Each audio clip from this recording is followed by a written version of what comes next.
that child wants to feel seen and heard. And what are the strengths that I bring to the family? How am I unique? Because I am not like my sister. And they will show you how they are not like their brother or sister unless you do that differentiation and you tell them, no, you guys are totally different. Welcome to Transforming the Toddler Years, a Core 4 parenting podcast for conscious, cycle-breaking parents ready to turn toddler tantrums into teachable moments. Hi, I'm Cara Tyrrell, a lifetime lover of littles, mom to 2 grown and flown girls, and an early childhood educator. Through the show, I teach you my collaborative parenting methodology for nurturing your little human's mind, body, and spirit. Because how you connect and collaborate in the first 5 years is how you raise happy, healthy kids who grow into the best version of themselves and find true success in school and life. Do you ever just stop in your tracks and say to yourself, oh my gosh, what is my child thinking? What caused them to do that? Today's guest is going to help you answer that question. Her name is Wendy Gossett, and she's a fountain of information on brain wiring, the nature-nurture relationship, who your child is, and which parts of their brain light up that cause them to behave the way they do. Dig into this one. You might even want to take a few notes because knowing your child's brain wiring is going to help you focus on their strengths, have a framework for realistic expectations, and forecast their future development. All the stuff we talk about here all the time. Wendy is amazing. She has a master's degree in education and over 10,000 hours in the classroom. But her best experience and her inspiration is from learning how to understand her own daughter, who is her brain polar opposite. So get ready for some incredible insights and coaching in this episode. But before we dive in, I would love if you could do me a favor. Could you scroll on down, rate the show after you listen, and leave a review, ask a question, suggest a topic. This will help me know how to better serve you, who to bring in. It will also help friends find us, other moms who need to be hearing what we're talking about together. Wendy, welcome to the show. Thank you so much for being here. I'm so excited. Of course. I'm so excited too. We both have snow outside. Yeah, exactly. Yeah. You and I connected, and it was kind of like a meant to be connection. We both have backgrounds in education, and we're both really obsessed with the personalities and the intrinsic qualities that people are born with when they come into this world, and have made a way for both of ourselves to bring that into our teachings. Yes, I love that. Very, very passionate about that. Very passionate about helping parents understand who their kids are. Yeah. So one of the foundations here at Core 4 Parenting, and people hear me say this all the time, is who before what. And I often start with a conversation when I'm working with people that means the nature of the little human that they brought into the world versus the nurturing environment that they're creating. I know a lot of your work is based on this principle. Can you share with us what that really means to you from your lens? Absolutely. So I get a lot of littles, just like you do. I have a lot of pediatricians that refer to me, and they'll have one child who's perfectly compliant, and then the next one comes along and they have no idea what just happened to them. And the reason my podcast is called Not So Normal Parenting is just because I find that the parents that flock to me are parents usually that have a child that is not quote unquote normal according to what society tells us normal should be, because there are some personality types that are quite rare.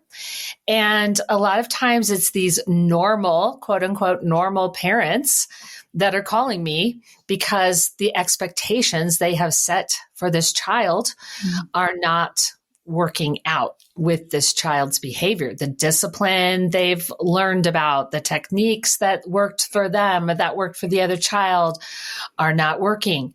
And so right away, I help the family with a family brain map, which is all about the child's nature. So brain wiring is nature. It's literally brain geography. And that doesn't change. Our behaviors change. So that's the nurture piece, behavior change, but behavior is influenced by that nature piece. And so the first thing parents need to learn is their child's nature, how their brain is wired. And a lot of times that child that is causing their parents trouble is completely opposite of that parent's brain. And it's not that there's anything wrong with this child or not normal about the child. They are acting perfectly normal for their rare or unusual temperament that might not go along with societal norms, or that might not go along with the parenting textbook of this is what you should do at this age for this child. So I help parents both with the nature piece and the nurture piece. Wow. I know I'm right now, as you're talking, I'm reliving my kids' young years, and I'm blessed that I walked into parenting with a body of knowledge about early childhood and how their brains work and typically develop at certain stages and ages. But I remember very clearly, Wendy, the day I realized I needed 2 sets of individualized strategies to meet the needs of 2 different kids under my same roof, I felt a little ripped off. Like, wait a minute. I did all this work with the first one. I observed her and I tapped into who she is and I made this work. And now the next one needs me to do it all over again. Right. Yeah. Recreate it all. Yeah. Same. I thought I was the best parent in the world. And that happens a lot. Like, you'll think you're the best parent because your first child is this compliant. I simplify it down to 4 people patterns, but then it gets very complicated with 8 different brain functions that go in different orders. And it's kind of goes along with an EEG map of the brain, which they do that now. They actually do brain training. And my daughter and I actually went in, a friend of mine, there's a quote on my website from her. We went in and had our brains mapped. And what I show parents through my assessment came out the same with my daughter and I, that we have these opposite brains. And so I like to just right away give parents a brain map for everyone in their family. And a lot of times you can take a look at that map and see each brain function has a little icon that goes along with it. And you can look and see this one icon that this one child has that nobody else in the family has. And it's because their brain is completely different and the expectations for that child needs to be different. And so I do simplify it down for my podcast and in my book, but then I also go deep. But there are 4 people patterns: the ox, the lion, the eagle, and the human. And it's like the Wizard of Oz, which we saw Wicked this weekend. Mm-hmm. But Scarecrow, they don't make an appearance in that one. None of them do. But Dorothy, or the ox type, is all about safety and security and home. And that is 46% of the population. And so when you have one of these kids, they're pretty easy to understand. And a lot of times parents will have one of these as their first child and they think they have it all figured out. But then there is the lion child, which is all about freedom and courage. And this child doesn't want to be parented. And then you have the scarecrow child, which is all about their brain and their curiosity. And they want to tell you how to parent. And then you have the human child, which is very, very sensitive and very relational and kind of a unicorn. Both the scarecrow and the human are unicorns. So, wow. Yeah. And I'm sure, we're out here, we're listening right now going, oh, yep. Okay. I have one of those and I have one of those and I am one of those. So here's my question, because we evolve, right? The human nature is to evolve. And there's this evolution of our soul, of our spirit that kind of jives in as we grow. Although you're saying that brain map is just what it is. So how can we really tap into that as parents, watch our kids, observe them and say, oh, okay, I've got you identified. I see who you are, but I really want to help those neural pathways develop so that you can see things a little bit the way I do too.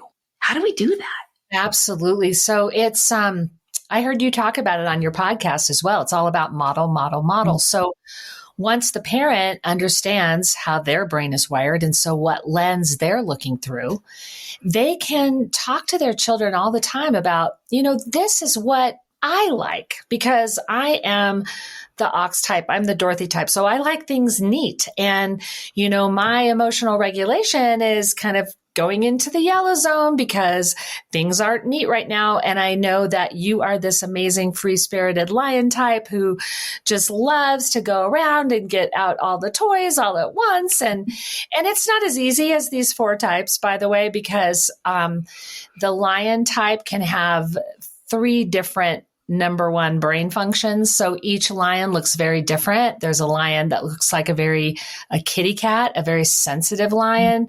There's a lion that looks very logical and doesn't like to talk kind of lion. And they just like to figure things out logically. So all the types, that's why I get kind of deeper with parents and do this brain map with how a child's actual brain is functioned or is, how their brain is wired. But like you said, to your point, we all have a growth mindset. We are not set. We are not static.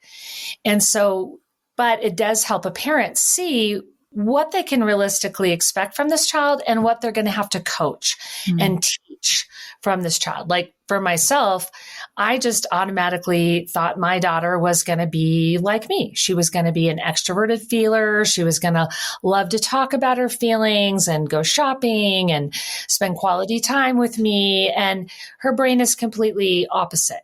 And so her strengths actually looked like weaknesses to me, because she was very monosyllabic. Like she'd be super charming at school and I'd pick her up from school and she would have no words left because she's an introvert. And that's how an introvert's brain works. They rely on their secondary brain function, which is an extroverted function. I know that sounds weird, but we all have 2 introverted brain functions and 2 extroverted brain functions. So she'd be using her secondary extroverted brain function at school. And then she'd get in the car with me and she would be drained. And I saw it as she was just not very engaging. She wasn't appreciative, whatever. But she was just settling into her comfort zone, which is out of the box logical thinking. And so she came across as very prickly, very black and white, very opinionated, kind of rebellious, all those things, which are negatives. But in my book, once you find out how your child's wired and what their temperament is, you can go to that chapter in my book and see how they present as weaknesses, but then flip it to this is the strength. This is, that they're always arguing with you. Well, that is actually their strength of negotiation and out of the box thinking. And and so it looks like manipulation, but really you need to coach them what a successful negotiation is. What's the difference between negotiation and manipulation? And so once you know who these little people are, like with my daughter, I knew emotional intelligence was going to be her struggle. It's her lowest brain function. So I would just constantly model feelings for her so she wouldn't think I was an alien, for one thing, because when she'd see me getting emotional, she would think that was so strange and weird. And so I'd have to say, Jordan, this is how I'm wired. This is how 75% of women are wired. So a lot of your girlfriends are wired like this. And so it's really important that you learn to rephrase that, because that might hurt some of the girls' feelings, and just teaching her about personality along the way so that she could learn to build that lower brain function. And she has learned to build it beautifully because she's been living with housefuls of girls. And so she has really, really learned to use that lower brain function of emotional feeling. So your daughter and my daughter could be besties. My youngest, I crack up because she is not just a 1 or 2 word responder. She's a 1 or 2 word texter. And that's how you know everything's good in her world. If you get a paragraph, strap in because something's up. And it took me so long because I'm the emoter, right? It took me so long to realize that. So when both our girls moved out within 3 months of each other, I've got one emotive feeler who went to Tennessee and one introverted, exactly who you just described, who went to Japan. And I'd get the paragraphs from my emoter and the 2 words from my introvert and be like, oh, all is right with both of them. Right. And it's just, and then you get the mix of, like you said, I think parents can have a child that they really understand and resonate with. And then the other child can feel like they are the family problem, the family troublemaker.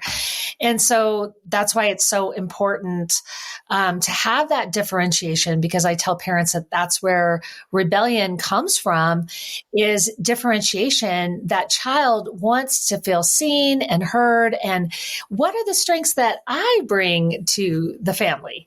How am I unique? Because I am not like my sister, and they will show you how they are not like their brother or sister unless you do that differentiation and you tell them, no, you guys are totally different, and these are the strengths that you bring to the family, and these are the strengths that your brother or your sister bring to the family, and we appreciate both. Right. Oh, one of my favorite things that you just brought up is I call it the power of verses, that every single attribute that we identify has its bright side and has its dark side.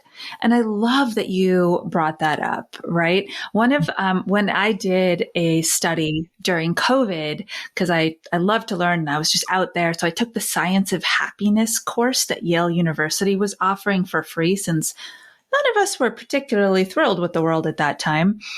And it gave me my top 5 attributes. And one of them was judgment. Like, it was like honesty and kindness and all the things that are all very Glinda, right? The good witch, all the happy stuff. And then it was like, you're very strong at judgment. And I took offense and said, wait a minute, I'm not a judgy person. But when I sat with it, Wendy, I had that aha moment that you just described. If I am very good at judgment, it means that I have ability to see things in multiple ways and make the best possible decision with the information that I have. That is the true definition of judging something. And I went, oh, that's actually a really good thing. And I can see that reflected in my kids. Mm-hmm.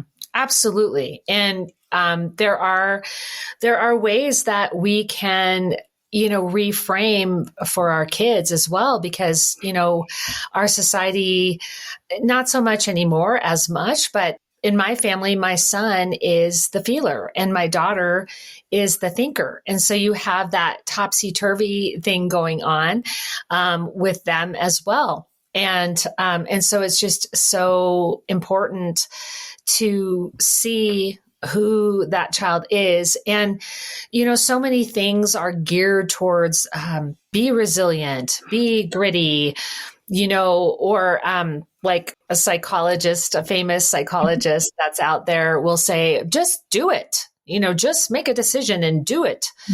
And some kids are just not wired that way. Some kids are very fragile and they are dealt a hand, as far as nature is concerned. They're dealt a hand where 50% of their happiness-ish is based on their nature, and then 50% is based on nurture. And so here's a child that 50% of their personality is prone to depression, prone to sensitivity, because they are an introverted feeler, which means they have deep, deep empathy and that their feelings feel like truth. And they have a hard time differentiating between feelings and what is true. And so that child really struggles with that grit, with that resilience. And if they have a father who's telling them to just suck it up, especially if it's a little boy who has this, it can be so damaging. And so it's my passion to just point this out and to help parents realize who their kids are so that they can see them for who they are and not constantly tell them to quit being so sensitive, because that's actually their number one strength that they bring to the world is their sensitivity. Okay. So I have a question for you because you seem like the exact right expert to answer it. What about the people like me that feel like I fall into two very distinct camps and I toggle back and forth? I'm famous through all of my work in all of my years for saying I can't feel and do at the same time. I am all feeling, all emoter, all bringing home all the kids in the neighborhood. And then I dive deeply into my analytical, logical brain and I do my research and I create I can do both really, really well. And it's a struggle sometimes to know who I am in what moment. Well, I am so glad you brought that up because I do have the answer. So we all have 4 psychological functions. And they act like the passengers in a car. You have a driver, a co-pilot, a teenager, and an infant. And the teenager and the infant are your backseat brain functions, and the driver and the co-pilot are your front seat brain functions. And if you were to do an EEG map of your brain would light up in these areas. And my daughter and I have done it. So I know that what I'm showing parents on paper is accurate to what an EEG map of the brain would show. But we all have 2 introverted and 2 extroverted brain functions. And so when you are in your feeler mode, that could be your secondary co-pilot brain function that you are using if you are an introvert. If you are an extrovert, you would be using your number 1 brain function in certain contexts. So you go back and forth, you toggle back and forth between your driver function and your co-pilot function. So what that looked like for my daughter was she's an introvert, but no one thinks she's an introvert. Because when she was at school, she'd be toggling to her co-pilot brain function, which is extroverted sensing, which is observant of the environment. It's fun, it's active, it's action-packed. That's what they would see. And then she'd get in the car with me and her battery would be drained because when you're using your co-pilot, it's draining for an introvert. And so she would then settle into her number 1 brain function, which was introverted thinking. And that's who she would be at home. And so I'd see these 2 different people. And it's because she was toggling back and forth between. And there was many, many introverts who feel like they are an amnivert, where they're both an introvert and an extrovert. And it's because they probably have this very relational co-pilot function, like the INFJ personality type, introverted, intuitive, feeling, and judging personality type. Their co-pilot is extroverted feeling. And so when they're at a party, when they're with people, they are so relational and it drains their battery and they want to just come home then and settle into their number one, which is introverted intuition, which sometimes is daydreaming or just doing research or being artistic, reading a book. And they have serious FOMO when they can't be with people because they are the human, the Tin Man people pattern, but they're introverted. And so they have this constant tug of war between I want to be with people and I want to be alone. And that happens with a lot of personality types because we're not just one thing. We're not just an introvert or just an extrovert or just a feeler or just, intuitive. We have 4 brain functions and they are in order from our number one to our 3-year-old, our infant function. Wow. So I hope that answers your question. I've asked a lot of people this question over the years. That is definitely the most comprehensive and scientific response that I've ever received. So thank you, because for me, that matters. Like I want to be able to meld the human experience with the science that goes behind it. And everything I create has those 2 components as well. Thank you. That's really helpful. Yeah, Did it make sense though? That's the thing. It might have been scientific and sounded comprehensive, but did it make sense? Absolutely. The only thing that's different with me, and this isn't really about me, I do believe myself to be, and maybe I'm going to learn something new about myself as I follow this research that you're sending me on. I was always told I was an extrovert. The one who gets on stage, the one who grabs the microphone, the kid in high school science who has her hand up every single time, that's me. I have zero difficulty being that person. And I'm the question asker and the curiosity person. And I take leadership and ownership. And you need someone to run the team and co-chair it? That's me. Thanks. I got you. So I do think I might fall more into that extroverted space, but a lot of what you said is really also true. So I'm going to continue this research for myself because I don't think we're ever done knowing ourselves. And even if we're blessed to have parents who, like the ones you work with, who are cheering these kids on to be their true, authentic selves from childhood, we always have more learning to do as we reach every stage of life. So tell us how people can reach you, because I'm sure they're just as curious as I am, if not just to hear about what's going on in their kids' brains, to figure out what's going on in theirs too. Yes, that's a big piece of it, is the parent has to know what lens they're looking through in order to understand what are realistic expectations and what are not. And so that is a lot of what my podcast, Not So Normal Parenting, is about, is helping the parents grow with their own self-awareness.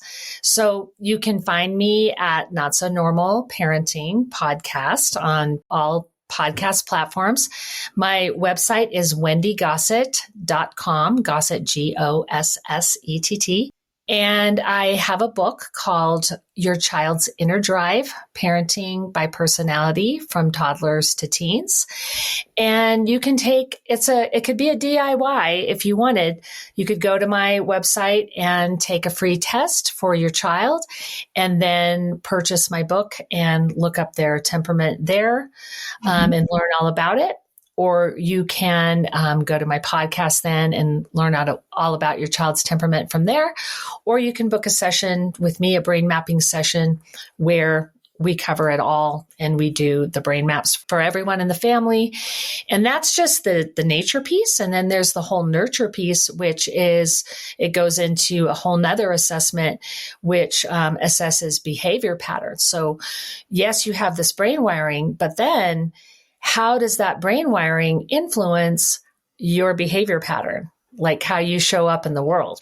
So, wow. Yeah, this is big work. I say that a lot on the show. And I mean it, because if you are someone who approaches parenting as a job and you know that you've got to learn new skills and stay relevant in the job as your child grows, then that's why you're here. That's why you're listening to podcasts about this. And that's why you take action steps to take courses and to get this individualized support that you need so that the culture inside your home feels connected and everybody feels, as Wendy said, seen and heard and included.